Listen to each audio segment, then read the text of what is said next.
Okay guys, so today we're going to be doing a review of the Habistat Digital Dimming Thermostat. So let's get straight into the video. So before we get started, I will just address the importance of having a thermostat for your reptile. So in the olden days, people tended not really to use them. Well, I say olden days, but in the past, in the reptile keeping hobby, people didn't really use them. But they are absolutely vital for ensuring that the temperature at the hotspot and the rest of the viv for your reptile is the correct temperature, because they let you sort of control it to a precise degree. Usually they can control it to sort of 1 degree C or 1 degree Fahrenheit, but this one does something slightly different, which I will show you in a minute. But basically, thermostats are absolutely necessary to ensure that A, it's actually warm enough for your reptile, and B, it doesn't get too hot. So if we take a look at the main unit here, the first thing that you'll notice is that unlike old-fashioned thermostats, or well, not old-fashioned but more traditional thermostats, this has an LED display of everything that you could want to know, rather than a dial, which does make it far harder to alter the settings.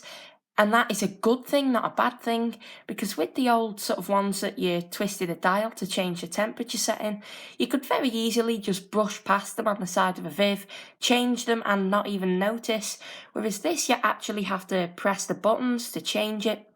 So whilst that's not more difficult to understand how you do it, it does mean that you're not likely to change them by accident.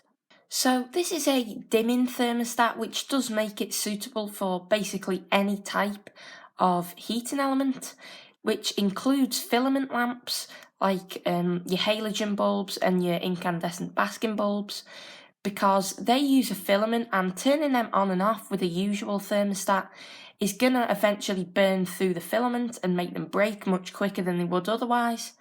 Whereas this just lowers the power output, so that basically they're at a continual temperature, which isn't going to break the filament but does control the temperature. So if we zoom right in, you can see all the individual components here. So let's take a look at what this actually does. Up at the top here, you can see the actual time. Then if we go along right from that, you can see the power meter, and that is telling you what the heating element is actually drawing.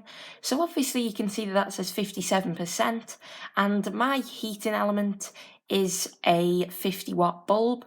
So that means that it's only drawing, well, currently about 60% of that, which would be 30 watts. Then as we go along, it's telling us that it's putting heat in, which is kind of obvious. If it got slightly too hot and that went off, then obviously it wouldn't say that. Underneath it says day temp 30.5 degrees, and that is the set point. That is the temperature that I am trying to achieve at the minute. But below that it says day from 7 o'clock, night from 20 o'clock or 8 o'clock in the afternoon. And that is because this does have different day and night settings. Now you might think that that's like the traditional night eye thermostats, where it just turns them off at night, but it actually isn't. You can set a different temperature at night time, and I've got that set to 25 degrees, which obviously that is a huge bonus, because you get to set a very precise nighttime temperature. So if your house gets a little bit cold at night, to just switch all the heating elements off, then you can set the temperature so that it doesn't get too cold at night, but you can still have that day-night cycle. And then finally, to the far left, it reads the current temperature, and that is what it actually is at the set point in the viv. So it's at 29.1 degrees, so it's still got a way to go before it reaches the day temp, but then when it does, the power meter, that should drop right down, and if it does that in a minute, I will come back and show you it. So I'm pretty sure that there's going to be plenty of people watching this who think that this is going to be a really hard thing to set up, because honestly I thought with all those settings it was going to be absolutely impossible to get everything bang on. But when I got it, it is really quite simple. All you have to do, you may have seen in the last shot that there's a set button, all you do is press it, and then the thing that you're changing will start flashing on the screen, and then you use the up and down arrow keys to just alter that setting. Then you press set again and it'll move on, and eventually after you've cycled through all the settings, everything will stop flashing and it'll go back to the main screen. So let's take a look at that. So now that we're back with the main unit, if I press down this set button for 3 seconds, you can see that this part starts flashing. Now if I press up, you can see the setting moves up by 0.1 of a degree and down by 0.1 of a degree, and obviously if you hold this and hold that, then it'll move it drastically up and down. And all you have to do now is press set, and then the next setting will start flashing. So that is the nighttime temperature that's flashing now. Then if I press set again, that is what the over temperature alarm is.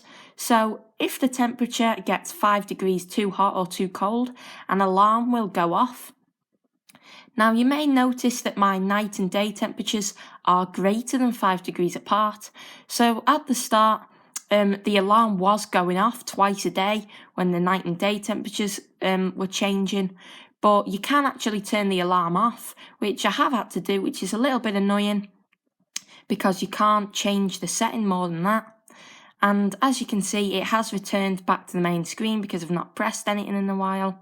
But that is basically all you've got to do. You keep pressing the set button to cycle through, and it is really quite simple. It's also useful to note that you don't actually lose any of these settings if the power goes off. So if you have like a power surge or something and this goes off, then all the settings will stay the same.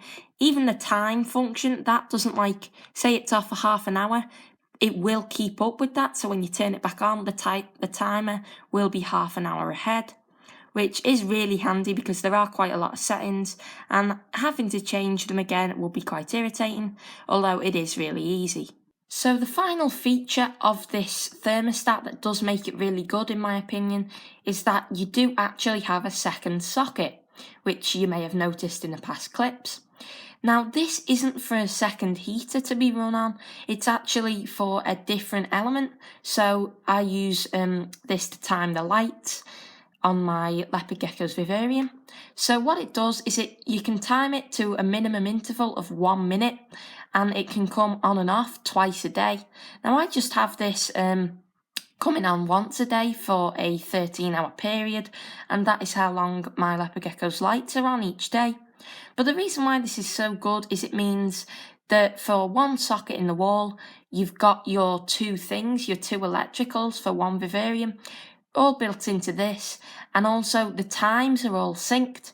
So that means that when the heat is going to the night setting, the lights are turning off, and that is just a lot cleaner than having to use old dial timers.